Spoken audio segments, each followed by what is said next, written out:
Let me. Anything you want to plug or not? By the way, No, any. nothing to plug lah.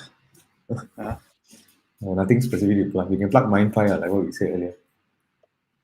sure. Definitely. Let me load that. Let me load that one up. Beyond, if you're watching, yeah. I'm If, pretty sure whenever you're you watching, we are gonna. Oh, he just told me about his news actually. Which one? But that one, yeah, cannot. I don't know if I can say or not. That he got Yeah. accepted. If we're live, then cannot lah. Yeah. Yeah. We were live, Then cannot. so Then cannot. I Yeah. we can't say anything. But yeah, Then, okay. I'm Based on what you're saying, it seems like it's the same thing. yeah, I'm so happy for him, man. Like Yes, me too. We had a little celebration on the weekend about it. that's nice. Hi everyone. We're just hanging out a bit before we start. I have my good friend Mohan from E27. Hi Mohan. Hello. Oh, such a long time. Dude, I know you. I think the very first time I know you was let me Again, see. ma. Uh, no, man. I Even think it was a before. bit long. Facebook Developer Conference. Facebook Developer Garage. That's even before Barcamp. Oh, I always thought the Barcamps always came first. I think that was about the same time. Like, Yeah, but lah. I think the first time I actually met you in person was that the Facebook Developer Garage. Yeah. Like that was in Grant Street, I think, like in NUS. Yeah. That was I think 2007, 2008. Yeah, about the Barcamp was about oh no, Barcamp was 2007 actually. So it's Yeah. about it's about Yeah, then. about there lah. Yeah, that period is. Because I remember that you were the Barcamp guy, right? Always doing all the Barcamps in Malaysia. And then I I love like randomly went for one of them, and like that's how I kind of met most of the crew lah that has been around. Right? Yeah, a lot of them are doing quite amazing stuff actually. Like I mean, like Kylie, Joel, Zumi is working with Kylie, and there's a lot of very interesting people. And the person that hosted our place was actually Bikesh, which 1337. Yeah. Yeah, so can see that it's quite apt that we are there. So we are at. Hi, welcome everyone. We are actually gonna start in a bit. Let me just load up some stuff. Okay. Hi, everyone. This is Dennis Avantis with Mix Up Asia and with the entrepreneur and startup community over in Malaysia. I am with a good friend of mine for many years, Mohan Belani of E27 fame. Hi, Mohan. Hey Daniel, how are you, man? Yeah. Long time. It's been a while. Like, I cannot remember when's the last time I actually met you in person. Uh, I remember lah, but it wasn't in the most fortunate situations. oh, yeah, Yeah. yeah. So, But but I hope things are going. I know Singapore is getting their second lockdown. I hope things are in a better condition over there. I think it's slowly better. It's still a bit early to tell. Mhm. But like I think the country and the people and all that are way more prepared than the first time, right? So it Mhm. doesn't feel it doesn't feel like that severe or serious. I'm sure some communities definitely feel it, but for the general public, it doesn't feel so bad now. So one of the reasons we got Mohan to come on today is to actually share about because like Mohan has actually have seen it all since the start of the startup ecosystem in Southeast Asia. I think we were before we actually officially went on, we were sort of reminiscing the time that we were. Mhm. You were still a student then, or that was like after student, or Depends on when which was that? part. So I Uh, finished school in December 2008. So okay. anything before that was school life, was student life, and then anything after that was like unemployed life. Okay, let's go a bit of let's talk a bit about yourself and let's talk about E27. So how do you got involved in startup at the first place? Mm, so for me, the see, so pre 2005, right? Like I think the knowledge or the idea of getting a job and joining government or corporate, right, was the sense that was imbued in me lah, from family and school and all that, right? So I never kind of knew this terminology of startups or such a thing that I mean it's so counterintuitive, right? Every big company today started as a startup, right? And Yeah. now when you look back, like I don't know why I never realized it that way, but um, it was also partly because like I didn't even know how to get into some of these companies. Like I would read about some of these companies online, right, on some of the forums and blogs, not realizing that a lot of them were small companies, right? And the NUS Overseas College kind of opened up that opportunity, lah. So they gave us that option of going to join startup companies in Silicon Valley. There were many colleges. I picked the Silicon Valley one. And then I got my first foray by being like employee number one in this company. They were doing some e-commerce, like virtual shopping mall kind of experience. But for context, this is like way back in 2006, right? So the tech and everything was still very early. Back then, we still had our own server racks in our data center, and it was still that era, right? Yeah. Yeah, so that's kind of how it started. And then just, because of the nature of being in SVE, you just get like, massively embedded in this idea of starting up. And I think that really just kicks out of the whole thing. So I understand that NOC is this particular program with NUS, which is called NUS Overseas Campus College, yeah. And a lot of the interesting founders in Singapore actually came from there. And can you explain a bit of what is the program about? Yeah. So long story short, it's a 1-year program where you spend most of your time, like full time, you're working in a company. So people work at different types of companies. Like I was lucky to work in like a super early stage company. Some work in companies that are maybe a bit bigger, like 20, 30 people. And then some work in companies that are like 100 packs. And then you always have a role, right, that is more full time and not like an intern kind of role. So some were doing development work, software development work. Some were doing BD and marketing. I remember like our common good friend Beyond, I found out not too long ago, right, that his NOC work involved doing sales. So he was potentially flying around the US pitching for the company and selling their product. So it's very varied, right? I literally did everything from content marketing to like digital marketing. The digital marketing back then was mostly email, CPC, to some level of events and even BD. So it was quite varied, right? And then you do part-time courses in uni lah. So every NOC campus has their own affiliated uni. Ours was Stanford, so we at least got a chance to learn, from a theoretical standpoint, some of the elements of like entrepreneurship lah. That's when we went through like a business plan, online marketing, new venture creation, those kind of things. Very life-changing experience. And then, of course, the secondary stuffs are all the road trips, the element of having to be a bit more independent, and then there's just networking, learning, those kind of things. Yeah, describe what was your experience like over in Silicon Valley? I think was the first time you were there. Like how like was it something that you never thought about, or it was just like why did you actually end up choosing going to Silicon Valley? Yeah, I think for me, SV was very straightforward because back then there were only a few campuses available.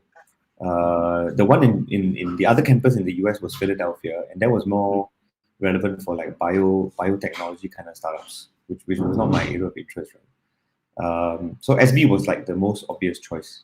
I think so the experience was multifold, right? On one level, you just had to learn to become an adult and just do adult-centric things like looking for a home, buying a car, cooking, cleaning, and those kind of things, and also learning to live with people, right? Because we were all sharing, in order to save money, we all shared spaces with others. So there's a lot of adulting related elements of growing up. It's very different from campus life, right? Where you stay in a dorm and there's a sense of community. This one is slightly different. There's no dorm or community. It's different from internships. It's different from exchange program. You are staying with other people who are working, right? So it's just natural that the people you hang out with are also older. You go to events and you kind of have to, be professional, behave yourself. There weren't as much campus-related activities as we wanted to. So there were more business-centric initiatives. Then the other thing that is very, for me, which was very major, was the fact that pre-NOC, I'm not someone that could have conversations with people very easily. I was definitely a lot more introverted and afraid, right? And I think NOC forced me to open up and be able to meet people, to talk to people, and be a bit more outward, right, with my scope. Then the rest of the things were all very centered around like the one-on-ones of building companies, talking to people in the ecosystem, just understanding the elements of startup development and the ecosystem building. Some of the cultural aspects of E27, right, were imbued to us from the experiences that we had in Silicon Valley, right. Simple things like in the early days, a lot of what we did was free and open and supportive to people, because that's just how it was like when we were there. So there were many elements of this that have helped to shape me, like, to be who I am today. So E27 was something that you guys came back and founded, right? And just tell us what was the early days of E27 like? And now, because now we know E27 through its conferences like Echelon and being one of the top media site in terms of startup and technology in Asia. So what was the original idea behind E27? Yeah, so E27 was started actually by my seniors, right? I was one of the last few to join the group, right? There were about 20 people, including people like Beyond, who runs MindFi, Royston, who used to run Zopim, Bino, who used to run MoneySpan. There were like a group of them. I was one of the last few to join because I think it started in 2006.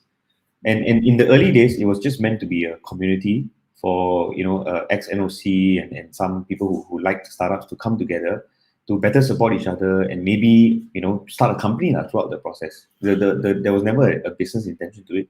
It was a very community-centric intention. And interestingly, a lot of them ended up going to start companies. Royston, Zopim, and Money Smart, and all of that, right? Many of them also never got involved in startups, but they used that experience for them later on, right? So for me personally, I came in, was helping out with the community through the process, and then did that for a while. And then for a few years after graduating, I was doing a gaming company for a while. I don't think many people know about that because I wasn't very open with that. Like, it was because I was mainly doing like feature phone and low-end phone games in like markets like Indonesia and Philippines. Was going to raise money for it, but decided not to. And actually, when I was pitching the gaming company, that's how I met our other common friend, Nick Lim from ATAP. Yeah. So Nick Lim was transitioning out of his banking career into startup investments. I met him, and I told him very openly. I said, I don't really want to take money for this company, and I'm actually going to close it down because my heart and soul is just not into it. Like, I had fun building the games. I learned something new. It just wasn't for me. And his question was, what am I going to do next? And at that point in time, like, me and my current co-founder, Thaddeus, we were discussing whether we could really build a company out of this mission of supporting companies. So supporting startups specifically, right? We wanted to see, like, okay, the ecosystem had evolved since 2007 when we were in it as a community. And at that point in time, it was late 2011, right? There was government programs, there were VCs, there were decent companies coming out. What could we as a business build to support this community, right? So we went back in, me and Thaddeus kind of restarted and rejigged the whole thing, and then we had a couple of other people that were with us at that point in time as like employees of this club, right? And then we just restarted it from ground zero and slowly built it to where it was today, lah. Yeah, that's actually really amazing because I remember some of your earlier conference, like I think it was like Unconference and so on, and now you guys occupied like the Singapore Expo. Yeah, Like, yeah. I mean, which is, in 20 was it 2013 is when we did that first Expo one, right? yeah, And we actually did that after raising money, lah, basically, because previously we were all doing it in a very grungy way, right? We did it in universities or we did it in government buildings where the cost was near to nothing, lah, very subsidized. And I think we managed to raise money in 2012, 2013. And the VCs that gave us money, I remember one of them, the Japanese one, told me that, because we asked him, right, hey, this project is going to cost a lot of money and the cost is very high, and what if it fails, right? And then he's like, that's what we give you venture money for, right? For you to make these big bets and for you to use to put to good value, right? And we did that, and I think that kind of changed the course of Echelon and then kind of led it let each region the way it is today. Yeah, that's always very amazing and inspiring. So you have actually seen a lot of the startups, like you actually mentioned a few, like Zopim, from Mm. a friend of ours, Western, who started. I think they were in the adjacent office, and that is another story in terms of their original office and the creatures that reside in the office, uh, which you should not mention.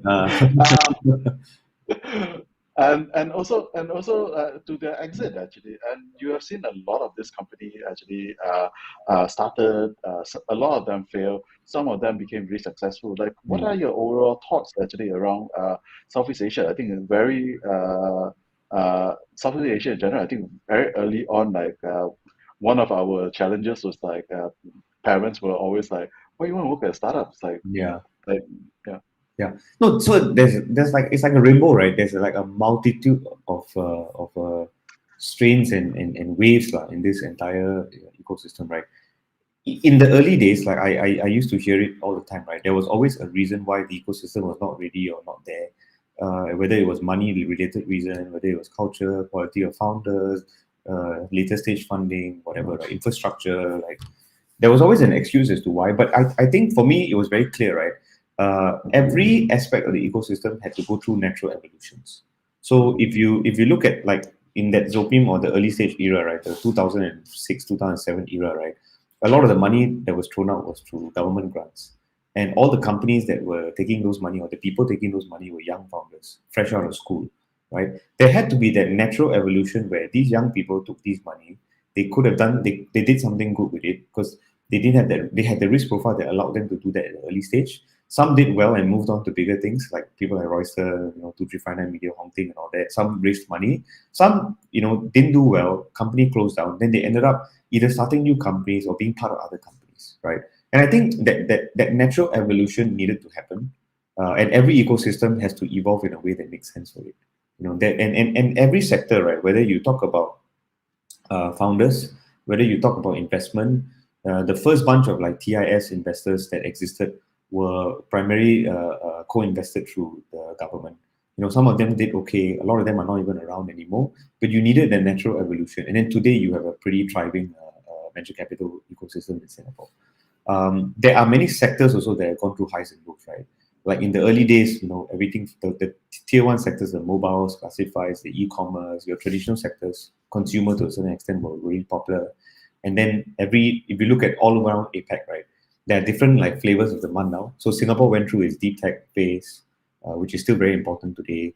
Now it's heavily going into like very deep sectoral focuses like your blockchain, your fintech, your healthcare, and all that. You go outside of Singapore, maybe deep tech not so prevalent. But if you look at markets like Indonesia, where edutech, fintech, healthcare, are all thriving, right? So I think like there are many different waves that have happened all across the region, and it has been interesting to see all of them evolve, lah. And my view is we are really just getting started, right? Yeah. If you look at like Google's Temasek report, the growth that we've achieved in the last 10 years has been phenomenal. But I think the growth in the next 30 years is going to be very significant. And just in the past few weeks alone, right? Like we've read reports of like Andreessen Horowitz, Benchmark, some of the very major Silicon Valley VCs, finally starting to realize that hey, they want to be able to invest in the next C group, or the next Grab or the next Gojek in this region, right? So I think the next 20 years of the Southeast Asia tech ecosystem is going to be a phenomenal opportunity for a lot of people to be part of. Yeah, and that is something a lot of people always don't see where the hockey puck is actually going towards. Is something that the I think the China investors came in quite fairly early, relatively compared to in terms of the Western investor. Maybe due to proximity or maybe due to the different relationship over it. But yeah, what are the stuff that you have noticed actually in terms of the different part of the region? Like Indonesia definitely have been a hotbed on unicorns because of the size or one thing or another. Can you just like briefly share in terms of what are your some of the key highlights in the different part of the region? Yeah, I think like every region has its own like unique stage and flavor and positioning, right? it's partly mainly because of the stages of the ecosystem that they are at. If you look at places like Singapore and Malaysia, they definitely had a bit of a head start, right? Because the governments were able to support the ecosystems fairly significantly early on. And there was also like, early entrepreneurial activity, right, in the Web 1.0 phase that managed to overflow in the Web 2.0 side, right? If you look at places like Indonesia, I think for the longest time, the size, the market potential has been a big factor. It might have taken a while for like things like infrastructure, culture, the venture capital community and all that to come up, but like it's just amazing what's happened in the last 2 to 3 years, right? If you look at just the growth of Gojek, all the unicorns, right, Traveloka, Tokopedia, and all that. But more so, right, you're starting to see new verticals popping up and serving the markets really well. Like if you look at Buku Warung and all that, like SME based financing. That's something maybe 5 years ago would not be so interesting in Indo. If you look at Ruang Guru, right, which is like edutech, super like massive opportunity in Indo. I mean the list goes on, right? There was another Robinhood clone that raised like 60 million not too long ago. So Indo has started to definitely develop new verticals, right? That are relevant now to the market, that are not just your general type consumer businesses. I think there's a level of sophistication in the Indonesian market that will allow for the next generation of billion-dollar companies. There will be some challenges in other regions, right? Like if you look at markets like maybe Thailand, Philippines, and in Cambodia. I mean, Myanmar, unfortunately, because of the political reason, hasn't been able to scale up that significantly. Although the Pandia folks have been doing a good job there, but there are obviously challenges in most of these other markets in terms of getting access, because a lot of them are fighting for the attention and capital from Indo, right? So I think but I still think that every one of these cities and every one of these markets regionally, right, has an amazing potential and role to play. And the same way with Singapore, like you just need to give time for the ecosystems to develop. There are venture capital funds popping up in all of these markets. There's one that I just heard of in Philippines, for example, where the founders are raising like a $10 million round, like early stage operator centric venture funds. And I think and dedicated to only investing in Philippines. So I think more of these kind of like activities are going to happen. The name of this fund is called Foxmont Capital Partners, right? So I think more of these kind of activities are going to happen, where you have local former entrepreneurs doing local centric investment activities to support the local ecosystem. Yeah, I think that's something that. Do you think that there's going to be more and more angel investors coming in from previous previous operators that have exited? They're looking at there are a few potential big exits coming out in the horizon. I mean, so angel investor side has always been a challenge, right? I had a conversation with the angel club here, and the membership churn for them has been significantly high, right? Like, I think with angel investing, there has to be a cycle, right, where the entrepreneurs who end up being successful end up going back and then becoming angel investors and being active in the ecosystem. That has definitely happened. I mean, if you look like guys like Darius, you look at a few other former entrepreneurs that have done well or sold companies or raised a good amount of money, they've definitely given back to the ecosystem in some way. But it's also a factor of how many exits that happen, right? So I think there are a few major things that are going to happen, right? Once Grab's spec goes through, Traveloka and a few of the other unicorns, right? Once a lot of these guys have liquidity in markets, and a lot of the, let's say, early stage employees or angels previously, or even the GPs, right, of the early stage funds, right, with their carries, right, once they're able to cash out in significant levels, I think there will be a massive surge in angel investor activity and all that. But for now, I think angel investment side is still going to be challenging. What I'd really love to see more is more early stage investment activity. And I think it's naturally harder, right? Because a lot of the good early stage investors have gone on to raise larger rounds. The Golden Gates, the Jungles of the region, right? So for a new early stage investor to come in, it has to be a new, fresh face that might not be very well known. And then you are also competing in, a lot of the verticals that exist today, right, already have dominant players. So it's very hard to, look for new opportunities unless you look at like very forward-thinking sectors like blockchain or new areas of fintech or new areas of healthcare or very specific deep tech verticals. The good news is that the ecosystem has gotten more complex. So I think a new breed of entrepreneurs and a new breed of investors is going to come in and lead the way for the next 20 years. So in terms of looking at all this new deep tech and so on, I think COVID has definitely accelerated a lot of interest in technology or in terms of need of technology. And but what are your observations in terms of how COVID has changed the ecosystem in Southeast Asia? Like, what are the things that some of the startups are doing that you find really amazing? That you some of the pivots or some of the stories that you have actually come across that has like really excited you in terms of like I never thought that this is possible for a Yeah. startup. I mean, there have been many, right? So we launched this thing called Luminaries, and I encourage everyone to go check it out, right? It talks about the employees in companies that have made a change and made a difference, and not just the founders themselves. And we even mentioned like what is it that they did differently. So like there are many different companies that have done like either business model changes or or new product launches. Service Hero did a really good job launching deep cleaning services, for example, and apparently their revenues were significantly well. Like if you look at what is that guy's company, the one in Malaysia that does the POS system, StoreHub. StoreHub. Yeah, StoreHub did like massive product related pivots to support their merchants, right? So there are many cases around. I think the part that I think is significant, right, is that so first thing I think. To a certain extent, zombie companies have died, or companies have been forced to really rethink their model. Because pre-COVID, right, maybe you could survive a bit for a while and be okay. But I think now that COVID has happened, right, it has really forced companies to like really think through like why are they around and whether do they really have a purpose, right?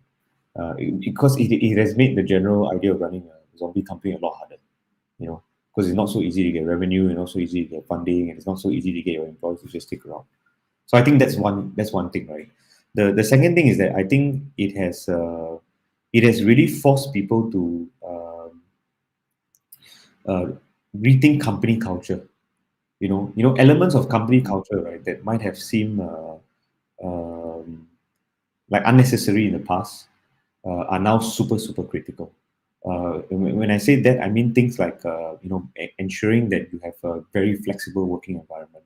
I give you an example. Singapore had this program, right, where they would incentivize companies and give them like grants and all that, right, to make a more flexible work environment. So this would be things like buying laptops or even coming up with flexi FWA, they call it flexi work arrangements. It's a joke, right, that you need to give companies money in order to incentivize them to be flexible. But today, everybody has to do it. So I think on the second point, right, like forcing companies, right, to rethink their culture and how they do things, right, in a positive way to help and support like people, I think that has been a very positive thing, right? So now by default, you really need to be flexible and support people. The third thing, I think it has opened up this whole world of mental health. Like for example, diabetes has been like from a physical health standpoint, like one of the biggest problems in Singapore. I'm sure globally it's a massive problem as well. But now I think companies and people have started to realize that mental health is a very, very critical element that organizations and people really need to take care of themselves and they need to support their people with. So COVID unfortunately has kind of brought a lot more light and visibility to this, right? So I think that has been the other important thing. The fourth thing, right, and I noticed this as an LP in some of the funds, right, is that it's amazing to see investors really being hands-on and supporting companies. I mean, it's very natural that VCs are always busy with either finding new deals or raising money themselves, right? but COVID has put a stop to a lot of that, and it has enabled the VCs to spend a bit more time with their portfolio, help them out. And I think some of them have managed to go through very interesting evolutions, right? Whether it's product centric or plan centric and all that. I think that has been amazing.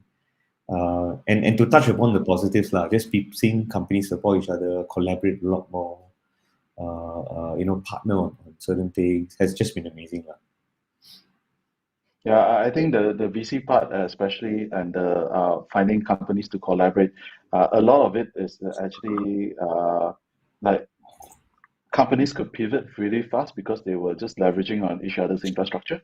Yep. So yeah, and that was actually something that I was like really happy to see, that there's that camaraderie of getting people to start working together and taking on this challenge.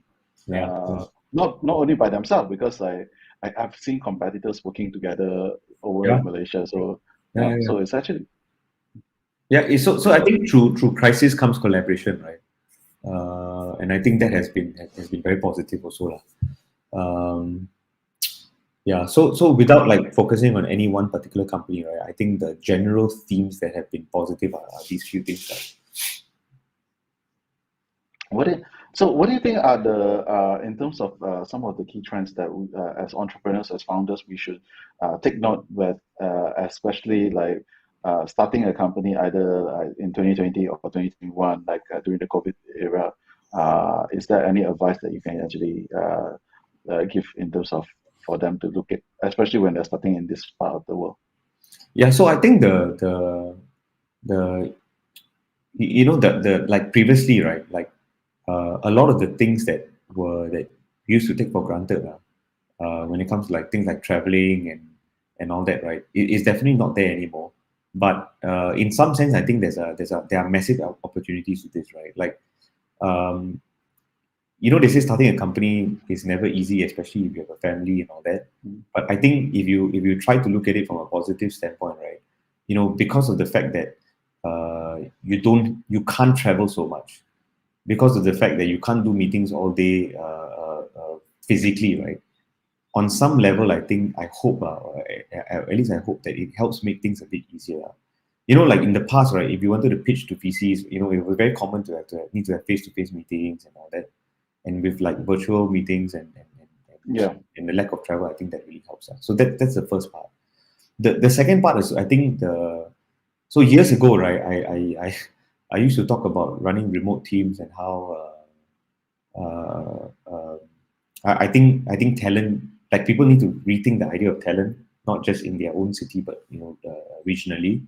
And I think with COVID, what it has helped is that the infrastructure to do that has definitely been better, right? Like Zoom chats, Slack, a lot of the tools, right, that have been built. Even the workstations at home, right? I think like everyone has kind of invested in a bit better workstation, whether it's better internet connection. Like my friends in Indo are saying that COVID has helped because everyone is now forced to upgrade their internet in Indo. And not, because if you don't, right, then you're the idiot that can't do any calls, right? Yeah. And I think the last thing is just from a sustainable living standpoint. Like I think previously people would not care about their consumption and when they order stuff, right, amount of plastic. But now because you're at home and you're a bit more mindful on like sustainability efforts, right? I hope at least people are thinking about those challenges too. Like. On the VC side, I think I definitely think on the VC side things have been tough, right? Because like it or not, if you want to invest in a company, right, especially if you're investing large sums of money, right, that physical presence is kind of important. But I won't say it's impossible, and I know a lot of VCs have still been doing deals regardless, right? Yeah, I actually spoke to Joel. I spoke to Joel from Faith just before they announced, before they closed after they closed the deal, before the announcement, and he was like, "Yeah, it feels very weird. I'm getting investor, but without actually meeting them in the first place." Yeah. And it's I think this is something that is I think it's a positive because it also shows that capital is being accessible as long as you have a good idea, a good product, a great team. Like you can actually start looking for capital across without much issue. Yeah. And that I've seen also from VCs. The VCs that I've been speaking to, they are talking to different people from across the. It's very different in terms of how they actually manage it, but yeah, it's definitely something I take it as a positive. It is, yeah. And I mean, even platforms like YC and all that, right? Like they've had to go fully remote. mm, And I think yes, it's very unfortunate that you miss out on all like the program lunches and that community feel. But hey, I mean like YC has like massive like their batches for their focus on Southeast Asia have definitely gone up very significantly. I mean, I partly it's think there's opportunity, about but also partly because of the remote opportunity. Like I know for a fact of a lot of companies in Southeast Asia that missed out on YC because they could not fly there or they could not spend the few months there. I think my can you hear me? I think my image froze, but Yeah. I yeah, can hear you, but never your mind. video, yeah, is off. Well, I'm just gonna remove myself a bit. Yep, it's dead. Okay, no worries. Yeah. Technology. Okay. So so one of the things I think we spoke with Cheryl from Grab in terms of sustainability, and you mentioned a lot that we are more aware about, especially a lot of takeaway delivery food with all the wastages and so on. I think there's a lot of interesting companies that are coming on that sector.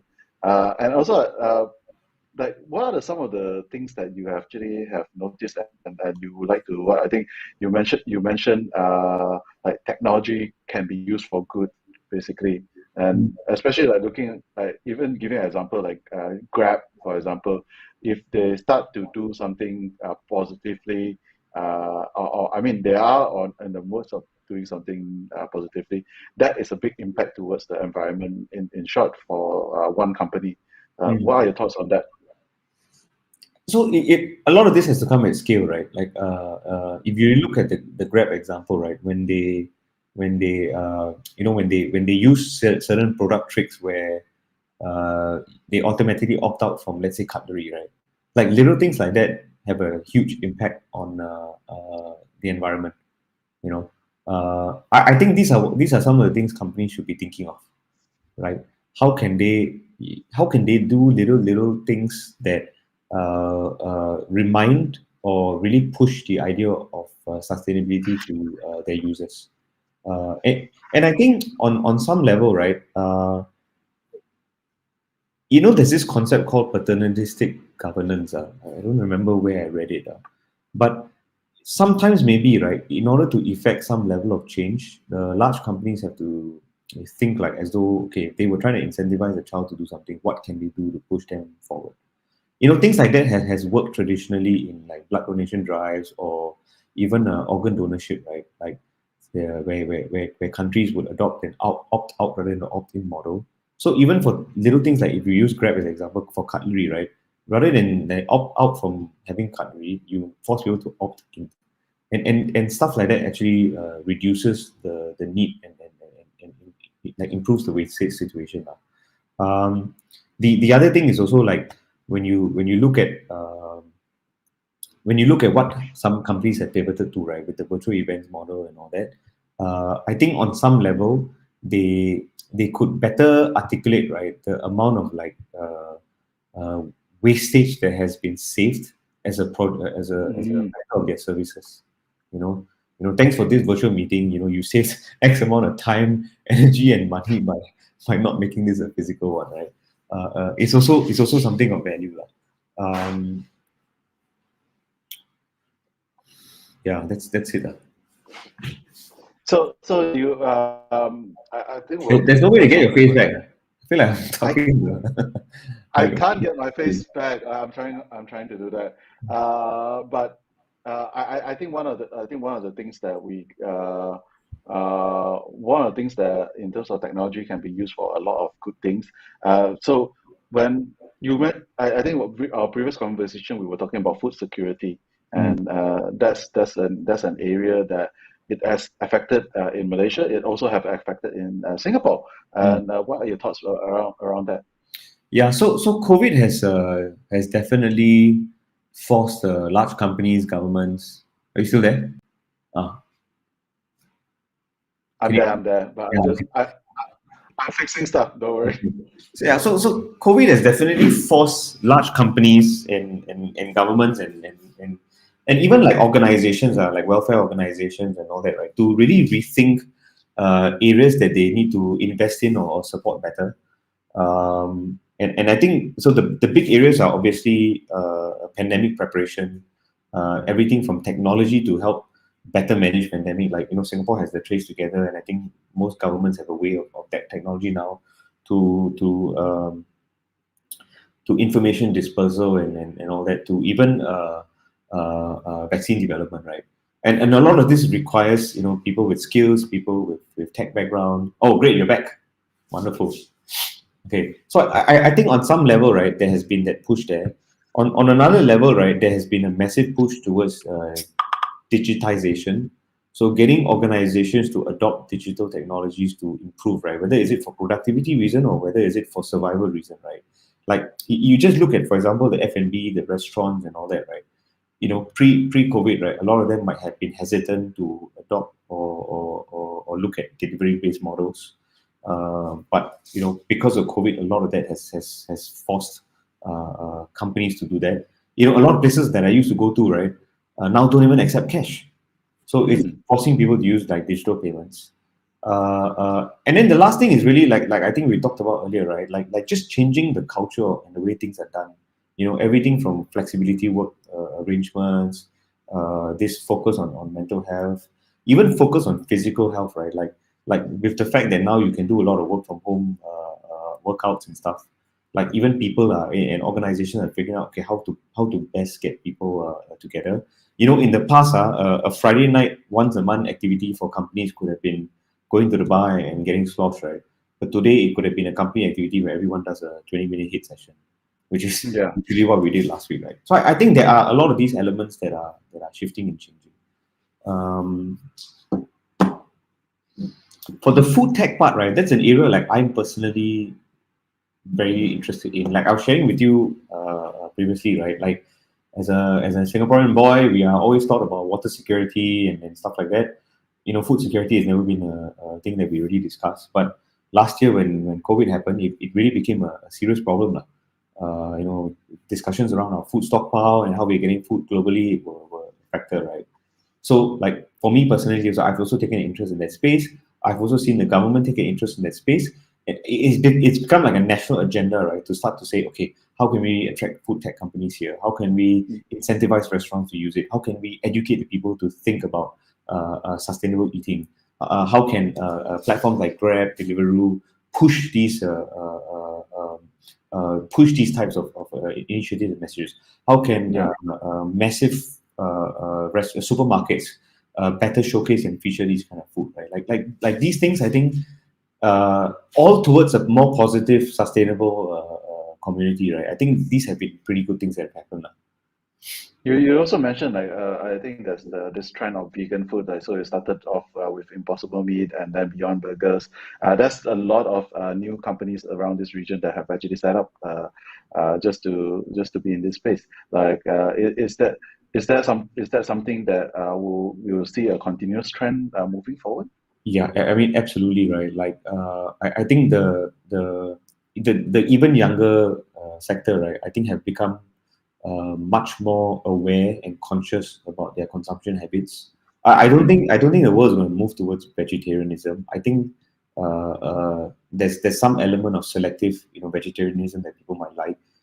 So for me personally, right, I never would have dreamt this possible, but uh, I'm someone who eats meat and all kinds of meat, but I've started to do a subscription to a meal service, and interestingly, I subscribe to their vegetarian option because not only does it taste good, it has plant-based meat, but it also makes me feel so much better, right?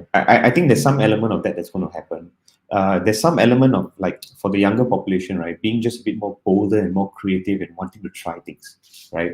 Like if you tell people that they are able to eat plant-based eggs that comes from mung beans, right? I think they'll be more like, whoa, let's go try this out. Fusion with restaurants, making it like blended with some cocktail, and then I think people are definitely more open to trying out these kind of things.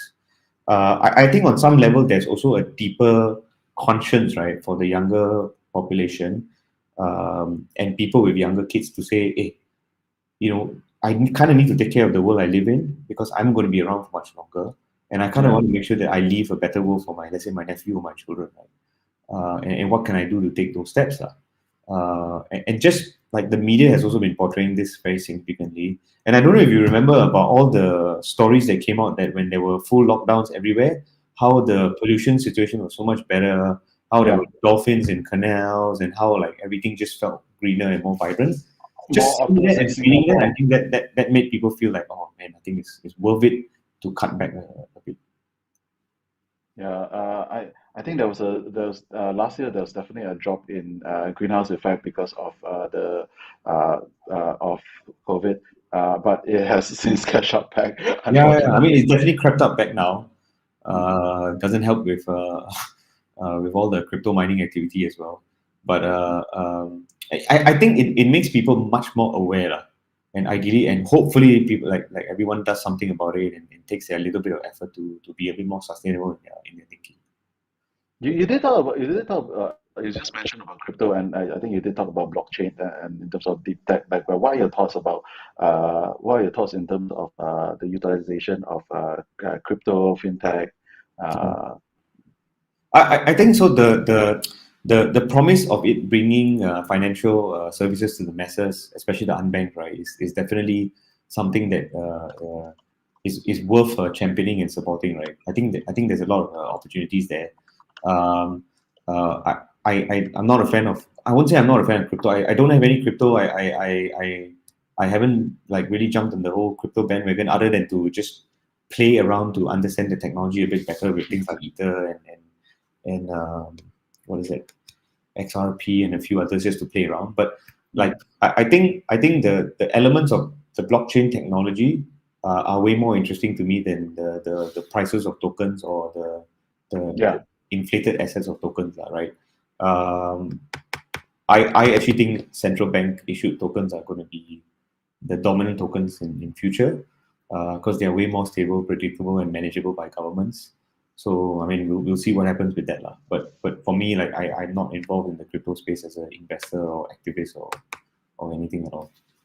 I think you are quite a champion of the blockchain space, like and definitely people do have a distinction, don't understand the distinction between it's the same, but it's in terms of adjacent industry, Yeah, and I think the that's blockchain tech, right, like can be really helpful in supply chain areas where information disparity can lead to really severe problems. So I think in those places, yes, having blockchain tech, although it might take a while, would be really interesting. I think in fintech specifically, the distributed ledger, right, can really help bringing like banking services to the unbanked sector. I think that one is also very promising, right? Like if you are able to elevate like the masses, right, and provide them with the tools and the services, right, to allow them to manage their lives better, I think that's amazing for everyone. I think one of the my I think you probably have met Anthony in Malaysia during Barcamp, but one of the companies that he's involved in is actually using blockchain to keep track on marijuana growth actually. So they actually do Mm. marijuana thing, and I think in this region, Thailand has been probably the forefront of this so far. Do you think there's going to be a sector in terms of all this? I won't. What do you call it? Recreational uh, um, drugs or recreational marijuana or medicinal marijuana. Yeah, I I think I'm think, using the wrong term. yeah. I think I was telling you, right, like it I'm a person. I do believe in the usage of certain like harder drugs like ketamine, LSD, and all that for purposes such as treating like severe depression, addiction, and all that. I invested in a company in the US that does something. A company called Mind Bloom, right? That has got Mm-hmm. clinics for facilitated services for people suffering from these problems. And I believe they use ketamine. And what shocked me, right, also, right, and I think I might have shared the link with you, right, was how Singapore actually just recently approved ketamine usage for treating a major depressive disorder. I really never thought I would be able to see this in my lifetime. Uh, Yeah. yeah, I jokingly brought this up with some minister at one point in time. Not semi-jokingly, right? I really wanted to see his sense, and I really got lambasted for it. Uh, uh, and they like it's like, oh, cannabis and marijuana as gateway drugs and stuff like that. So I mean, long story short, I'm very positive. I'm very excited by the positive nature of this news, right? I think there's going to be a lot. I really hope there's going to be a lot more research and interest in this space. Singapore has always been more of a forefront in scientific research, like stem cell research and stuff like that. So they've been able to attract global scientists here to do research in areas that might be seen illegal in places like US. So for psychedelics specifically, right, very taboo, but I think there could be a future opportunity for Southeast Asia to push being the knowledge hub for this kind of technology, which I think could have tremendous potential, right? Like I'm an advisor in a company called Hem Street in India, Mm-hmm. and they're using cannabis technology for chronic diseases issues. They really have a patch, right, for women going through like very severe menstrual cramps and pains, and that has actually gone to market with very good reception. So I mean, there's a lot of really good use to these kind of taboo-centric technologies that I think a lot of governments can start to rethink. Interestingly, my team wrote about a company called Weed Hub, which is like an online directory to source weed from this region, and I'm kind of shocked that it even exists. But I'm hoping that this trend starts to take a bit more interest in this region, and people start to realize that there's more behind just purely looking at it as a hippie thing or a gateway drug to something more serious. Just how you mentioned, Singapore is actually does a lot of interesting scientific research. I think you did mention COVID-wise that they have this.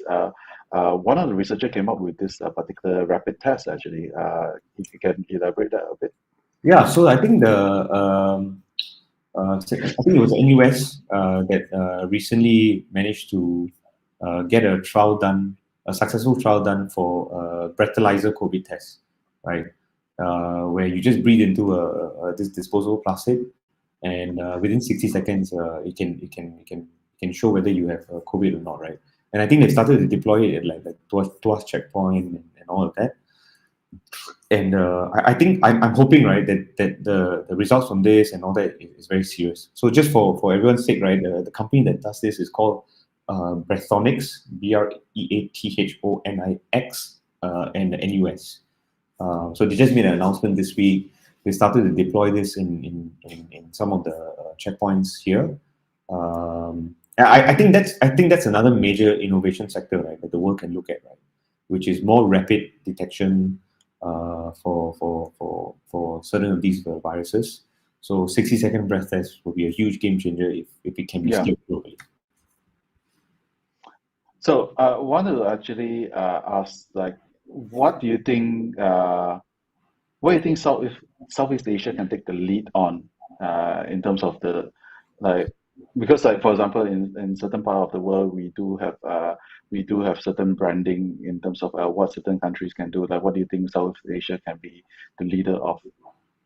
So the first one I think is food tech.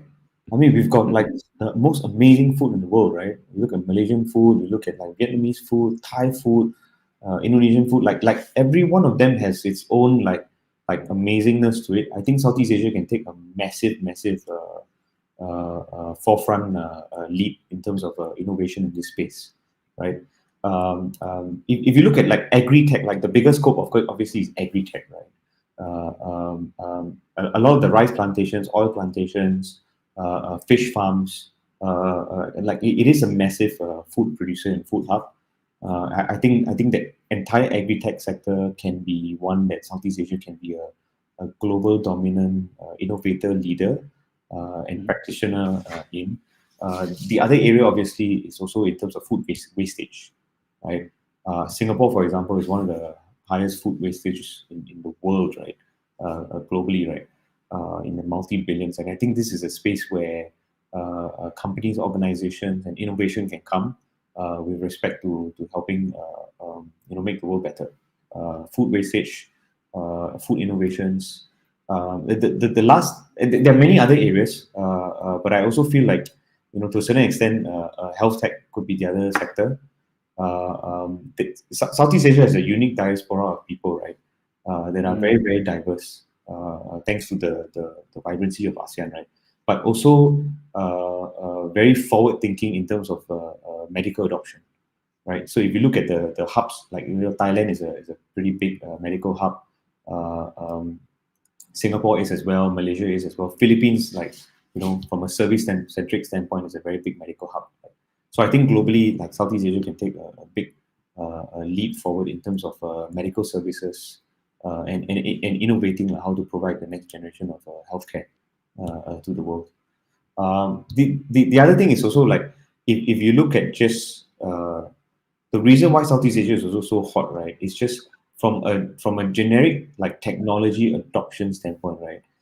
If you bring a new service maybe to the American market, like it might not be like people might like be like, oh, why do I need this? How is this different? If you bring this to Southeast Asia, right, you generally get lapped up very easy. So there's an intellectual curiosity, there's an interest, there's definitely a market for people Yeah. that want to get better things, right, and do different things.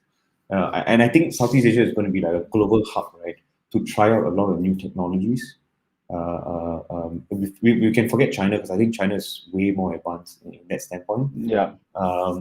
And lastly is what I talked about earlier, which is like if you look at psychedelics, cannabis tech, I think the new frontiers of technology, Southeast Asia can definitely take a much more leading element in terms of the applications for medical research standpoint. I think the So US, because of legalization, is doing it more from a consumer-centric element. But I think Southeast Asia can take a much bigger step forward from a medical research standpoint. yeah, that's amazing. One of the things when you look at Southeast Asia, it's so diverse, and I think I would want your advice to the entrepreneurs. How can someone tackle Southeast Asia? Because you're looking at so many different Mm. markets. It's one of like China is one homogeneous market. Indonesia is one homogeneous market themselves. But when we look at Southeast Asia, possibly Malaysia and Singapore, probably we have our different nuances and stuff like that. But Mm. what can an entrepreneur do, and what would be your best what would be a best practice that you Yeah. can advise them? I mean, the experience I like to share with actually a lot of foreigners, right, is really the Grab and Gojek model, right? If you look at Grab, right, Grab took a very city-based approach.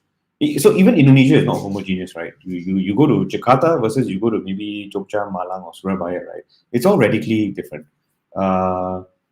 I mean, they might speak more or less they might speak the same language, but the infrastructure, the use cases are all quite different. I tell Mm. people to approach Southeast Asia from a city-based standpoint. So look at Singapore, Kuala Lumpur, Bangkok, Manila, and Jakarta. Not look at Singapore, Malaysia, Thailand, Indonesia, and Vietnam, for example. And if you look at it, right, you can actually lay off a map, right, where you have tier one, tier two, tier three cities. And tier one like cities are fairly similar from an infrastructure, from a expenses like in terms of like expendable finances, in terms of maturity standpoint. Like Singapore is very similar to Kuala Lumpur, which is quite similar to Bangkok, which is quite similar to Manila, which is quite similar to Jakarta, right? So if you're looking at a regional service, it might make a lot more sense to target tier one cities first, and then Mm-hmm. your service unfortunately not being available in other cities in the local country. But then you can slowly start to cater for the tier two, tier three cities onwards. And that to me is a very Grab model, right? Like when Grab launched regionally, their service was more available in the tier one type cities. So even when you went to the Philippines, they were there in Manila, but they might not have been there in Quezon City or some other cities, right? The Gojek model, right, is very deep, right? You go to one particular country and you really develop capabilities that are extremely deep for that local country. So much so that even Gojek acquired a company that is able to deliver packages using like sampans and boats across all its thousands of islands. So that's the level of capability, right? That, Wow. yeah, Grab might not have a Grab equivalent, might not have in other markets, but Gojek will have in Indonesia, and it opens up an array or a opportunity to do a lot of more micro level services. And I think depending on the company, right, they might want to think which model makes more sense for them. So if you go to like even like Thailand, right, you've got like, let's say, Wong Nai, which is like the Yelp of Thailand, that has probably focused more on expanding very, very deeply in Thailand as opposed to having Wong Nai all over the region. I think they did expand out in some other tier one markets. I think Indonesia was one of them. So I think for Thailand companies, a lot of them focus on like really going very, very deep locally first. Malaysia maybe might be slightly different, right? They might look at a more regional city-based approach. Okay, that's actually so we can go to some questions actually from our audience. What are some critical gaps that in Malaysian startups ecosystem compared to the region? Uh, yeah, I remember even in Echelon Malaysia, 2013, and that was when Mhm. Anthony was talking about my taxi. I shared how Malaysia startup ecosystem should really look at what it has as opposed to what it doesn't. Here's the thing, right? I think every ecosystem has gaps in some way or another. The goal is to really figure out the way around the gaps, right? I mean, if you look at Malaysia, the infrastructure is strong, the government support is there. Sure, it might not be phenomenal, but some level of government support is there, which is able to kickstart most organizations.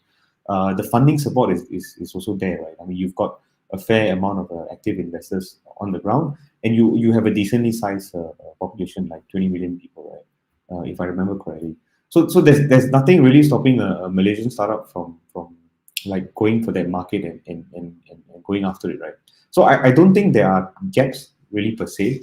I mean, there are a lot of sectors that can grow and become better. There can definitely be a more thriving VC community. There can definitely be more governmental support. But I would look at the opportunities available and tap onto them as opposed to looking at the gaps. I mean, like the very fact that there are such a there's a significant amount of population is already good enough to start a decently sized business. Okay, this one is someone text me and don't want to show his or her face. I do not. What are some of the companies in Malaysia that you highly look up to? Companies in Malaysia that I highly look up for. So I think the few that I think I've definitely respected, right? Like one of them was again, what's the POS guy? StoreHub. StoreHub, yeah. StoreHub. So I think StoreHub is probably one of those where I've respected their capability to fundraise from outside of Malaysia, their capability to really pivot. Even the founder, right? He's done a really good job in rallying his entire organization and supporting like their customers during the process. So StoreHub would definitely be one of the companies I would look at. I also brought up DDN, which is actually part of your luminaries, which is actually in Malaysia. So Yeah, DDN. yeah. Yeah. I mean, there are also a few that are doing like the unsexy type of businesses that I actually think are secretly doing extremely well. So, for example, if you look at was it Droppy, right? Yeah. Doing more like distribution, wholesale, these kind of like back end related services, right? That support like a lot of the front end stuff that people do. I think those are some of the like the tools kind of businesses. I think those are also pretty interesting to look at. I think these are just a couple that I personally follow and like and have a lot of respect for. I think Droppy went to YC also, right? Yeah, Droppy is I think it's our second YC along, Mm. officially the second one, technically Yeah, the third one, I think. yeah. Yeah. I think Kasim has also done quite a phenomenal job in terms of funding, right? Like, they've raised a decent amount of funding. the car leasing, the car marketplace space is also another sector I think for Southeast Asia that is quite lucrative lah. Like even Carousel just started going to that. Food delivery, I think was it Damakan? I think they might have renamed themselves right recently. Yeah, so Damakan used to be is the first Malaysian YC company, but they have changed to Pop. I think Pop In or Pop something. Yeah, something like that. So I think Damakan also, I think food delivery, there's definitely a lot of room for localized innovation, right? That could be helpful. So that could be an interesting one also. Okay, let's go to the next question. Any plans for a hybrid conference in the future for E27? No, so I think so my you see I'll share with everyone like I think it's very important that that we send the message to our customers and also our internal employees, right, on what we really want to focus our energies on. When COVID hit last year, I remember I came back from military service in March, and then I made it very clear, right, to not even tell the employees that Echelon is postponed, but Echelon is cancelled. And we also tell all our customers and everyone, right, our stakeholders that Echelon is cancelled. It's very clear that we're not keeping it as a backup plan for down the road, right? Hoping that the world will become better and we can do it. I think I kind of feel like for a fact, right, that the world is not going to go back to what it was. And if you know Echelon and you've been to one of it, you know that our model is a very regional type of event, right? The top 100 regional roadshows, everybody culminating, having the country pavilions. You just can't do that as a Singapore only conference. You know, the sex appeal of Echelon is the element of like making it super regional, and I don't see that happening or coming back, not at least in the next few years, right? So with that, right, I don't want to do a hybrid version because I think the user experience for hybrid conferences just don't do it justice. You know, I rather, like, we're a very small team, we're very resource tight. You know, I rather we focus on our mission and we get everyone right to do more stuff in our E27 Pro business matching activities, in our webinars that we're doing, in the content that we do, so that we can provide the best value to our customer base in the most efficient way possible. And unfortunately, I don't see that happening in the hybrid conference. Yeah, thanks a lot for that. I think before we let you off, also I think you mentioned about one of our friends' company, MindFi, and the fact that there's another question. Oh no, that's the NOC question. So you mentioned about like mental health, and there seem to be a lot of areas and startups actually focusing on that. Do you want to explain about what Beyond Company is? Yeah, so Beyond Company is doing mental health, right? For like specifically in they work with different organizations and HR firms, right, to support their companies in terms of like providing support for mental health, managing their employees' mental states. It's like a tool or a dashboard platform that they have for them. It's really like mental well-being for like modern places. So think of it as a employee wellness solutions, like a HR tool, as opposed to just a meditation app, right? Which is really not what it is, right? It's about making sure that organizations are thinking about the engagement of their employees, about the mental state of the employees, and HR sections within organizations are using these tools to better support their employees. So they've got everything from the content to assessments for tracking, team challenges, quite a few of these activities to like really engage the employees. Yeah, and I think from our audience, like keep it up, Mohan, and 3 strong arm and 2 fire. I'm very blessed. I'm honestly very lucky to be able to be doing this for so long. That also. So as long as there's support from the ecosystem, we'll continue to be doing this. Yeah, and we would definitely like to see more that is like what you guys have planned up for definitely looking to see what's next coming up from E27. Yeah. Where can people actually find more about what you guys are doing, and what are the things that they should check out basically? Yeah, so we are active on Telegram. We are active on our Facebook channels. Most of our activities are also very public on e27.co. If you are an early stage company that's looking to fundraise, the E27 Pro program is something you should seriously look at. There are always a lot of activities that we're doing. So, for example, now we are running a program with Aspire, which is a digital bank. If you just look at the right panel, you can see all the different programs that we're running now. There's an Aspire program, there's a program that we're running with NTU, there's a program that we're running with Zendesk. So it really goes back to our mission, right, to support companies with the tools to build and grow their business. So feel free to use E27 as a way to read content, yes, but also look at all the different programs that we have actively running to get your startup to the next level.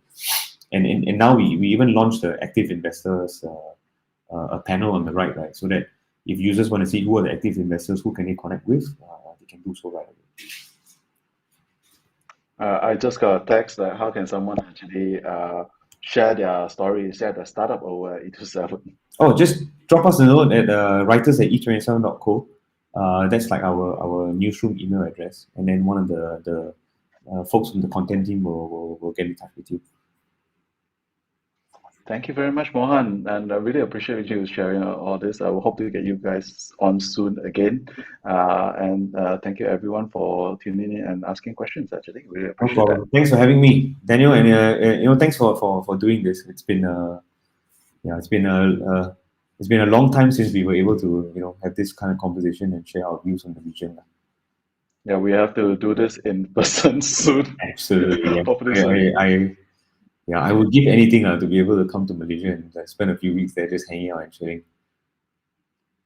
I think I'm probably well known to say that I want to go Singapore for my bak chor mee. So,